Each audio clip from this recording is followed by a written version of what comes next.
Okay, so it's good seeing it all come together. Yeah.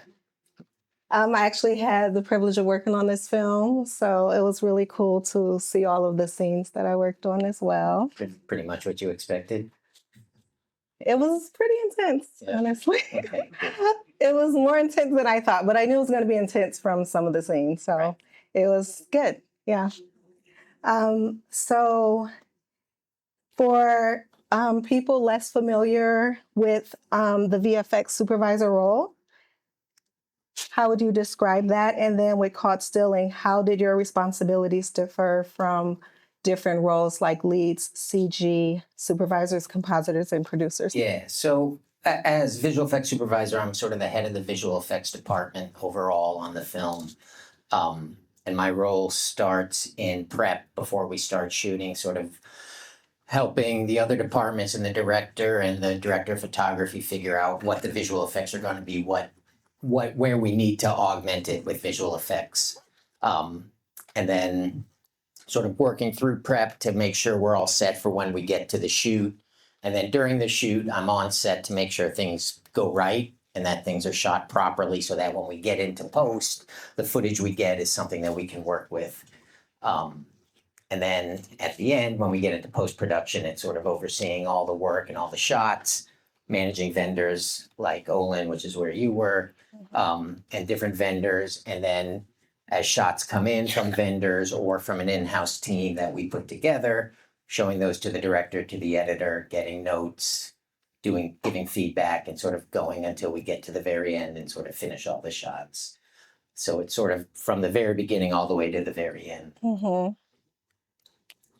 And just to answer the second part, sorry. So it differs from like the leads and like a CG suit, because a lot of those people who are doing that are working at companies that we're bringing on. Yep. So they're the ones who are sort of managing teams within those vendors. So your role is overall, Yeah. while other people just handle different parts. Exactly. Okay. More of an overall. Yep. Sort of supervising the whole thing. Were there sequences in Caught Stealing that posed unique VFX challenges? And if there were, can you describe one? Yeah, so there were a few sequences going in. There were like a few things that we knew we were going to have to do and sort of solve. There's a lot of effects throughout the whole thing, a lot of cleanup, and because it was set in the 90s, there's a lot of period cleanup to make things period accurate, and we knew that was going to be something. But the things that going in, we knew we were going to have to sort of solve and find the right people for were the cat, because there was a handful of sort of CG cat shots in there where the real cat couldn't or wouldn't do certain things. So can't really get a cat to bite, or it's hard to get a cat to bite. It's hard to get a cat to hiss, to limp, like those sorts of things were things. So we knew we had to find someone who could do that. It's specific work. And then the other thing was the de-aging. So in those flashback scenes, we sort of wanted to make Austin look a little younger than he was. And finding the right team to do that was another sort of piece that we had to do. And we ended up finding a really good group of people to do that called Fountain of Youth, who kind of specialize in that. So speaking of de-aging, the film was also shot in 1998 New York. So you also had to de-age the New York City shots as well. Yeah, so we called that forensic geography, whereas like we had to kind of like figure out what was there in 1998, what's there now, what had to get taken away, what had to go back in. So, big things like the Twin Towers, anytime we see the Freedom Tower, we took that out, put in the Twin Towers, as well as like all the other skyscrapers that were in Lower Manhattan at the time, making sure that we were as accurate as we could be. Then you had the art department doing things like putting in Kim's Video and Benny's Burritos, which were like East Village mainstays in the 90s. And then bigger things, Shea Stadium, some of the stuff in Coney Island, like making sure the rides were accurate. There was some modern roller coasters that we took out and we put in the old roller coasters, including one that was like in 98. It was still there, but it had gotten overgrown with like grass and moss and everything. So we sort of put that in. And then down to like walk, don't walk signs, which were different in the 90s. Yep, I walked on a lot of those walk signs. Yeah. So like, in the 90s, it was the text walk, don't walk, and now it's the people in the hand. And so we sort of swapped out a lot of that as well. Yep. So how did you decide what could be done on set versus in post when you were de-aging? Yeah, good question. I mean, it's a constant sort of conversation with all the departments, really. Darren and the rest of the sort of team really always wants to do as much real practically as they can, right?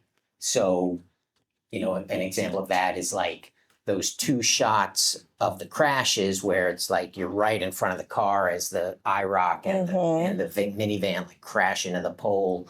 That was pretty much all done real. We had a blue screen up behind those cars in some cases, but we got a super slow motion camera. We put it like right in front of there, and that's one where the special effects team put those cars on a cable so they could pull it really quickly. You don't need a driver in there, and you can't have a driver in the crash. But like that was something that was done completely real. Wow. Just because to get that it looked effect. really good. Yeah, exactly. Yeah. Like it's really hard to do that stuff with CG, and so. But. Yeah, I mean, a lot of stuff was practical. I mean, like the cat, for instance. So like that was one where like we were prepared to do a lot of CG because we didn't really know how it was going to go. And then Tonic, the main cat, turned out to be great and kind of could do everything. It hit all its marks and, was kind of a rock star the whole time. And then they had like a couple of cat stunt doubles. They had one cat who was really good at limping and one cat who was really, who was really good at sitting in the bag. And so they, sort of mixed and matched those. But that was one where we thought we were going to have to do a lot more than we did. And we really didn't have to do as much as we thought. Interesting. Yeah, actually, I was watching some of the cat scenes and I was like, is this a real cat? Or is it like, I wasn't sure. It looked pretty real. So it's the visual effects real were almost good. all the time. So, yeah, there's only like a handful of shots where it's CG. Okay. So, as long as you can't tell which those are. Yeah. I did okay. I couldn't tell. Yeah. Every project has deadlines, budgets, and change requests. How do those pressures shape the work for Caught Stealing? And were they tricky trade-offs in making it seamless? Yeah, I mean, every project has that. In this case, for this movie, I was also the visual effects producer. So in addition to doing the creative stuff, I was managing the budget and the schedule as well.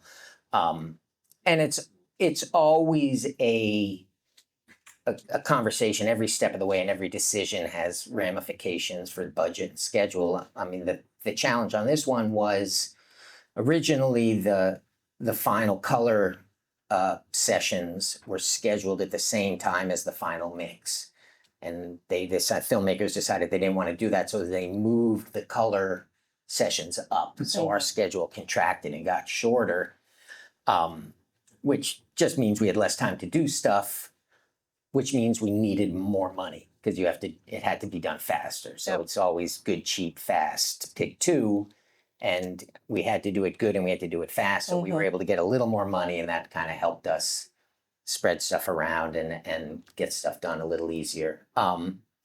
And one thing about this one that was nice, on a lot of movies, when you're dealing with a big studio, in this case Sony or Warner Brothers or whomever, there's a lot of budget conversations with them, and they keep a tight rein on that stuff. Because of the deal that Darren and Protozoa made, I didn't have to deal with that as much, so I could kind of get my approvals from Darren and the producer and stuff like that, which kind of made things just a little easier. Yeah.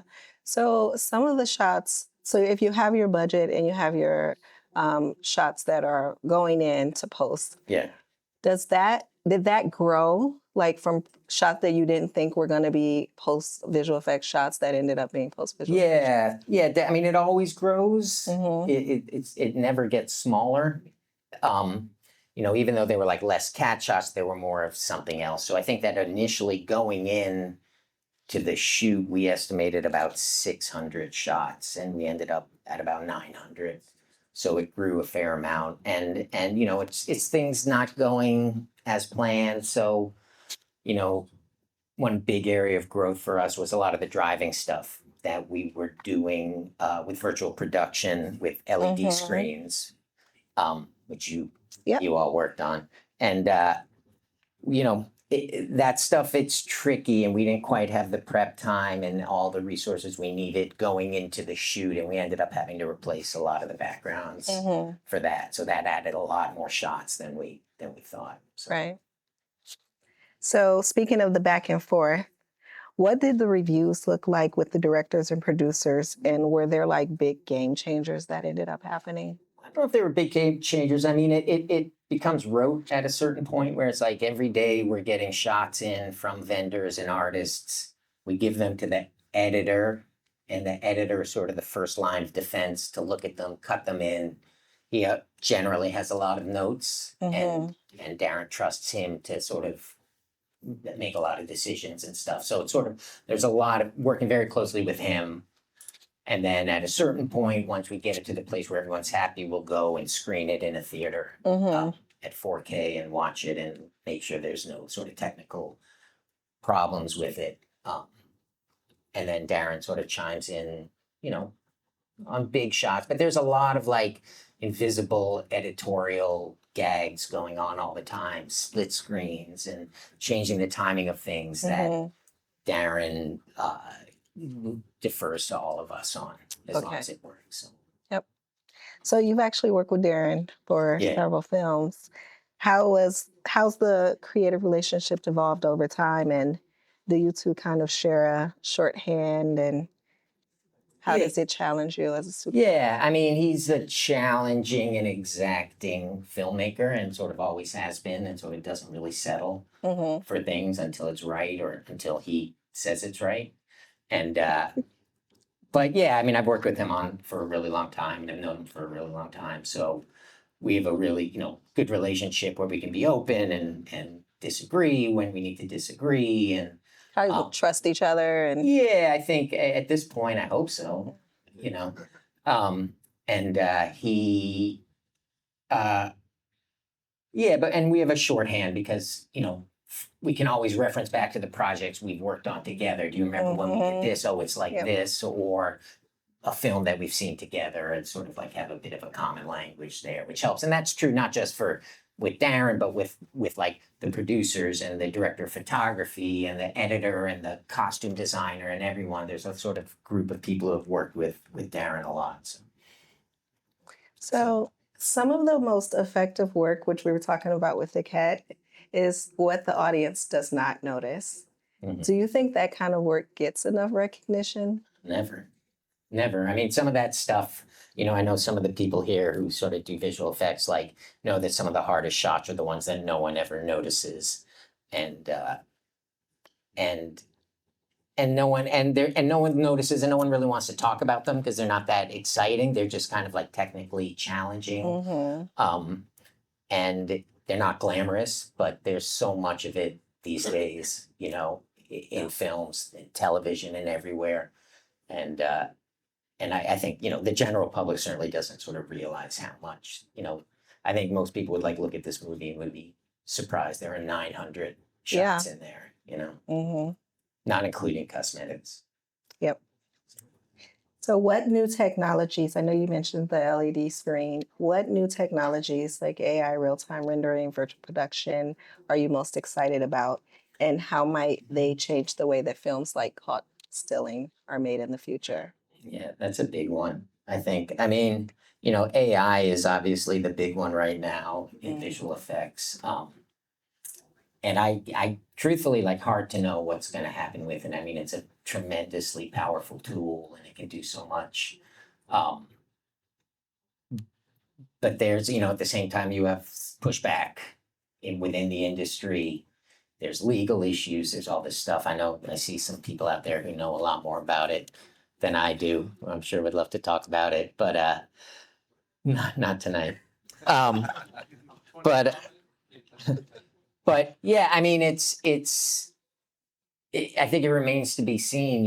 It's too powerful of a tool to not kind of influence the way films are made. The question is how much of a human hand is going to remain in these sorts of movies. because I think it's gonna get to the point where like you could just kind of make a whole movie without ever picking up a camera, just sort of with prompts and stuff. And I'm not gonna put a value statement on that. It's different. So, But it empowers certain people who don't have the resources to put together something like this, I don't know. now, like with my background, and I'm not as close to the director as you probably are, but with the directors being so particular and so specific, and there are still limits with Right. AI, and there probably will be because it's prompt based for now. Yeah. And you're not going to probably be able to get like the actual vision that the director Right. wants to capture. Right. So, do you think there'll be some sacrifice on their end, on the director's end, to save money? Like, will they just be like, oh, maybe we don't need to get it there?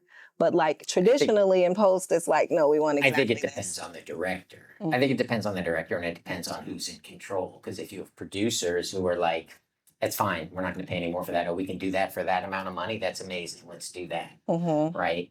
But I think there are certain directors, like you said, like it's with some of the AI stuff, it's easy to get something pretty good pretty quickly. But how do you control it? How do you give it a note? And those are the things that like I haven't delved into too deeply, but I know that it's a big thing, and the tools are getting better like every day, and I can't even keep up. Yeah.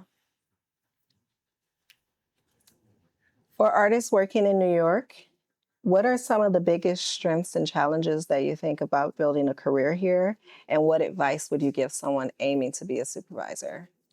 Ooh. But being a supervisor is I think it's just a matter of sort of like learning as much as you can about all the steps, and like try and get, if you're on the box and you're a visual effects artist and you're working in a shop, like try and get on set somehow and sort of like see how that works, so you understand like when you get a plate that you're working on a shot and you say to yourself, wow, this isn't so good. Why did they shoot it like this? I think that all the time. Yeah, exactly. And then if you're on set, you sort of see these limitations and these big crews and the amount of time and money. It's like sometimes you just got to go and get the best you can and sort of understand that as far as being a supervisor. And then I think advice. I mean, I think just going back to the AI stuff, like I think it's sort of like if I was starting out, it's like I'd want to do sort of 2 tracks and like stay abreast of like what's happening in AI and understand it, and then at the same time like pick a hands-on skill, whether it's compositing or CG or dynamics or any of those sort of more standard visual effects pipeline stuff, and sort of learn that too. Yeah. So and you know how to create something. Yeah, it's definitely a time where I think it's important for people to play with the tools and integrate them both together. Yeah. It's hard to know how to position the traditional work with the AI. Right. Obviously, some companies are doing that, probably like with the de-aging company you work with. They kind of figure out a good way to blend the tools together and try to get a good result. But when it comes to like post-production, like compositing work, I actually had the opportunity to work on an AI film that we were trying to figure out how to integrate some of those tools. And I think the more that artists or anyone who is trying to get into visual effects, as much as I think, as long as they're thinking of that when they're working and not just thinking of it in the traditional sense, like if you create something, try to see how AI could create something different from what you created. And try to get something specific, like have an actual vision, don't just take what comes out first, try to get it to change the way that you want it to change with AI. So I think that's important now. Yeah. As a supervisor, you're managing a lot of different people, schedules, as you said, you're working through the whole film, stress, obviously. How do you keep your team motivated, deliver under pressure, and avoid burnout? Good question. I mean, I think, what I found sort of like in doing this over the years is that like, the work always gets done unless you like completely screw up. But like generally the work always gets done. It usually gets done well, right? You always have a few that you kind of want to get back and do over. So like when you get to the end of the job, like one of the ways I like to measure success is like, were we here every night till 10:30, you know, or were people like working long hours? Were people sort of like doing that? And if we can kind of like keep that life work balance in a good place, I think that's like a good sign of success. And I think as far as like, so that's one way to keep people, you know, happy is to like not work them too hard, Yeah. you know, which is about planning and managing expectations and stuff.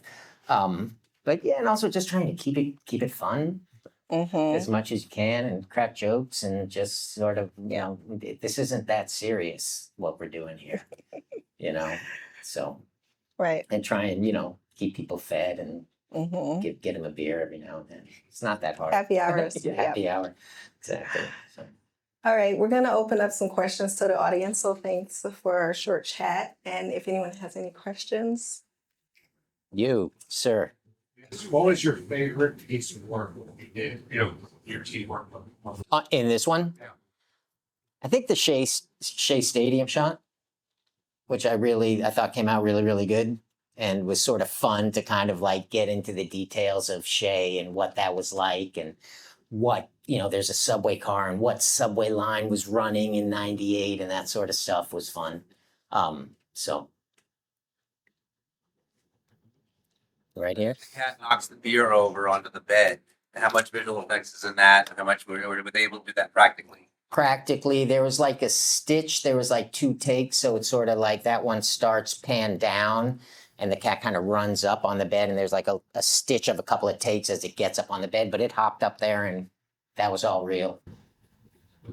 You're not on the string, or was it? Nope. Yeah. No, not maybe. I don't even think so. I think it was just up there, and it bopped up there and knocked it over. So. Hey, there was some really great opening, like really big techno green shots, just in the opening. The opening, the Twin Tower shot at the beginning. Twin Tower, and then you had a shot down the basketball court, and then you had like a big techno green shot in the back side of the apartment. I was just wondering, like, how much, because you got to clear the whole street, and you got to get a techno crane, and it's like, how much of that was CG? Not much CG. It was drone. Yeah. So like there were 3. I think there were like 3 or 4 drone shots there that you mentioned. There's the one, the beginning, the first shot with the Twin Towers that comes all the way down on Avenue A. That was a drone. The one that flew right through the Unisphere was another one, and they were able to fly the drone right through the middle of the Unisphere, which I don't think we were supposed to do, but they kind of just did it, so it's cool. And then the one in the back alley up when he's coming down the fire escape, there's one that kind of went through there. I mean, it's, you know, this guy Dexter, who's sort of the leading drone guy here in the city, and he sort of does it. And up until, I think, a couple of years ago, you weren't allowed to fly drones in the city. And from what I understand, don't quote me, that Dexter like sued the city and was like, this is our livelihood. And all these other cities are, you're allowed to fly your drone and we can't do it here, and it's hurting us and it's hurting the city and it's hurting filmmaking in the city. And he kind of got it changed. And so now, you know, permits, and I think they closed some streets, but you're allowed to do it now, I think mainly because of him. Mm-hmm. So.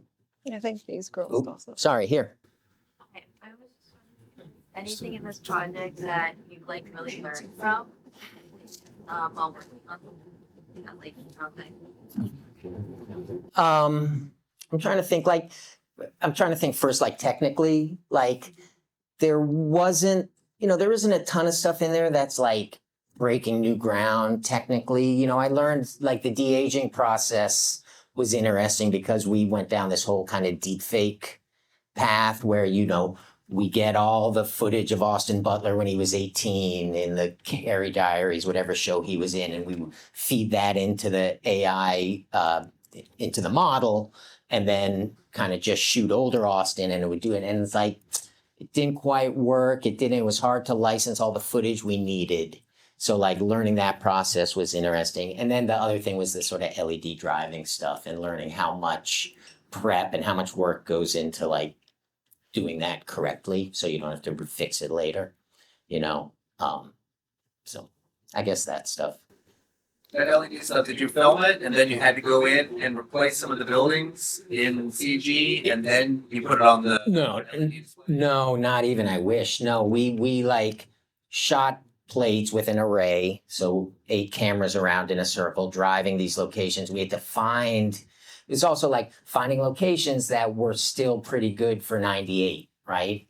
And so like that was tricky. We knew we were gonna have to clean up non-period stuff like modern cars or modern skyscrapers and stuff, but we didn't know what was gonna end up in the cut, so we didn't do that before and we planned to do that after.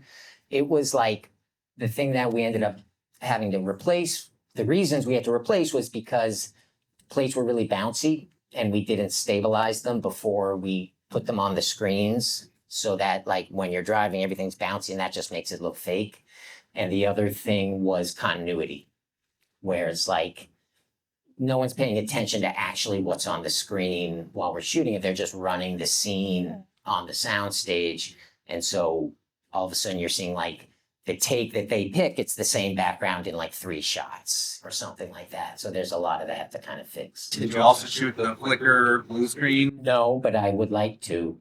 So that's for people who don't know, there's a technology, I guess, where like you can shoot, if you have a screen here and it's playing the background and then the camera's here shooting, you can flicker this so that it simultaneously shoots the background and a blue screen at the same time. And when you have the blue screen, it's always easier to replace what's there. So you kind of get the best of both worlds, because when we're shooting, I always want to go like, hey, can we get a blue screen? Can we do one with blue in case the background doesn't work? And the director doesn't want to do that because then it's like, well, what if, because they just want to focus on performance. It's all about the actors and the performance, and they just kind of don't want to pay attention to that. And so we just kind of have to deal with what we get a lot of times. So Maybe this seems to be more common, but like when they're filming on set, do they ever like not visually take care of something, assuming that you'll be able to fix it later? That's like not possible to fix in like what you. all the time. That's like every day. Because I mean, a lot of it comes down to time on set, right? So one thing, there's a lot of stuff, a lot of gore in the film, and a lot of that was stuff we do. And like, people who have been on set know it's like, it's not particularly hard for like the special effects team to put like a squib on someone's head and have it explode. The problem is when they do that, you get blood all over everything, you get blood all over the clothes, you have to change the clothes, you got to change the hair, you got to do all that stuff. And that just takes so much time that the filmmakers would just be like, okay, you're just going to do that. Don't worry, And so there's a lot of that stuff and things like that, the things that take time on set. Because they have, they have to make their day and they got to shoot this amount of stuff every day. So getting bogged down, with me saying, can we do it again? Can we do it this way? Sometimes they let you, sometimes they don't. Were there any shots you like wanted to do but didn't have the time or resources to finish the lots? I don't think so. I think they, I'm not privy to like all those decisions. Those are things that are like, we're shooting on the day and it's 8:00 at night. And if we don't finish in 2 hours, then everyone goes into overtime. So like producers are thinking about that. But I think we pretty much shot everything that was planned. There were some scenes and shots that kind of came out of the movie, but I don't think so. I think it all kind of made it in there, for the most part. This is not a question, but just a compliment. I don't even know if you did it or not, but the end credits were really great. Aren't they fun? They were really great. Fun. The crawl, I mean, there are two things. There's like the names, but the way the crawl comes up and goes in all those directions, I find it a little distracting, especially when it gets to all the visual effects names. Yeah. What, there was about like 8 different visual effects vendors? About 8 vendors. Because they had a CAT one and a DH one, or was Yeah, so we had those specialists. But then also when the schedule got shorter, we sort of brought in another handful to kind of help move it along. Good? Question. Yeah. the car crashes, were those actually filmed or they were like full 3D? Yeah, those two shots in front of the cars when they Right, crash yeah, into the pole. Yeah, completely real. Like we added the background, we augmented here or there. So I think the one with the minivan at the end, the headlight of the minivan came off and hit the camera, which was right in front of it. So the whole thing kind of shook and it screwed it up. So we ended up, that one headlight became CG so that we could kind of make it work. But other than that, no, that was all real. Shot with the Phantom at like 900 frames a second or something like that. So yeah, it was fun.